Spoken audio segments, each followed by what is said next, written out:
வணக்கம். நம்ம சேனல்ல நான் அப்லோட் பண்ண சவுத் இந்தியன் பேங்கோட ரைட்ஸ் இஷ்யூ அப்ளிகேஷன் எப்படி பண்றதுங்கிற வீடியோஸ் பார்த்து நெறைய பேர் ரைட்ஸ் இஷ்யூ அப்ளை பண்ண முடிஞ்சது அப்படின்னு கமெண்ட் பண்ணியிருக்கீங்க. ரொம்ப சந்தோஷம். நெறைய பேர் வந்து நெட் பேங்கிங்கில அப்ளை பண்ணும்போது சிஏஎஃப் நம்பர்னா என்ன அப்படின்னு கேட்குறீங்க. சிஏஎஃப் நம்பர் மோஸ்ட்லி உங்க டிமேட் நம்பரா தான் இருக்கணும். இருந்தாலும் இத கரெக்ட்டா நம்ம ஊர்ஜிதப்படுத்திக்கிறதுக்கு எப்படி அப்படின்றது இந்த வீடியோல நான் உங்களுக்கு சொல்றேன். வாங்க நம்ம சிஏஎஃப் நம்பர எப்படி கண்டுபிடிக்கிறது அப்படின்னு பார்ப்போம். சிஏஎஃப் நம்பர் கண்டுபிடிக்கிறதுக்கு நம்ம முதல்ல இந்த ரைட்ஸ் இஷ்யூவோட ரெஜிஸ்ட்ரார் வெப்சைட்டுக்கு போகணும்.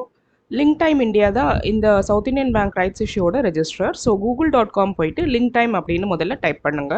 லிங்க் டைம்னு டைப் பண்ணிவிட்டு சர்ச் பண்ணிக்கோங்க. இங்கே நமக்கு லிங்க் டைம் இந்தியா பிரைவேட் லிமிடெட்னு வருது, அதை கிளிக் பண்ணிக்கோங்க. இன்வெஸ்டர் சர்வீசஸ் கீழே ரைட்ஸ் இஷ்யூன்னு இருக்குது, அதை கிளிக் பண்ணிக்கோங்க. இங்கே ப்ளீஸ் செலக்ட் கம்பெனின்னு இருக்குது. இதில் நம்ம the south Indian bank limited rights இஷ்யூன்றதை செலக்ட் பண்ணிடலாம். பண்ணிவிட்டு இங்கே 3 ஆப்ஷன்ஸ் இருக்குது. Demat, physical, CAF for serial number. நமக்கு சிஏஎஃப் தெரியணும், அதனால் டிமேட் நம்பர் வச்சு சர்ச் பண்ணிக்கலாம். ஸோ டிஃபால்ட்டாக டிமேட்டுங்கிறது செலக்ட் ஆகிருக்கும், அதை அப்படியே விட்டுடுங்க. உங்களோட 16 டிஜிட் டிமேட் நம்பர் நீங்கள் உங்களோட ட்ரேடிங் அக்கௌண்ட் ப்ரொஃபைல்லேருந்து எடுத்திருப்பீங்க இல்லையா, அந்த 16 டிஜிட் டிமேட் நம்பரை இங்கே என்டர் பண்ணுங்கள். டிமேட் நம்பர் என்டர் பண்ணிவிட்டு சப்மிட் கிளிக் பண்ணுங்கள். ஸோ இங்கே உங்கள் சிஏஎஃப் நம்பர், நீங்கள் எத்தனை south Indian bank shares hold பண்ணுறீங்க அப்படிங்கிறது, அண்ட் எத்தனை ரைட்ஸ் என்டைட்டில்மெண்ட் உங்களுக்கு அலாட் ஆகிருக்கிறது அப்படிங்கிறது தெரிஞ்சிடும். இங்கே இருக்க இந்த சிஏஎஃப் நம்பர் எடுத்து உங்களுக்கு நெட் பேங்கிங்கில் எங்கே கேட்குறாங்களோ அங்கே நீங்கள் என்டர் பண்ணிடலாம். என்னோடய கேஸில் என்னோடய டிமேட் நம்பரும் சிஏஎஃப் நம்பரும் ஒன்றா தான் இருந்தது.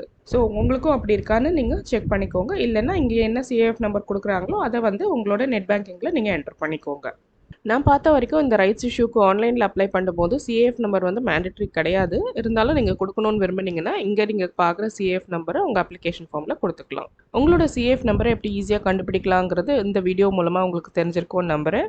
இந்த வீடியோ உங்களுக்கு யூஸ்ஃபுல்லாக இருந்தால் இதை லைக் பண்ணுங்கள், கமெண்ட் பண்ணுங்கள், உங்கள் ஃப்ரெண்ட்ஸ் அண்ட் ஃபேமிலியோட ஷேர் பண்ணுங்கள். நம்ம சேனலுக்கு சப்ஸ்கிரைப் பண்ணுங்கள். தேங்க்ஸ் ஃபார் வாட்சிங்.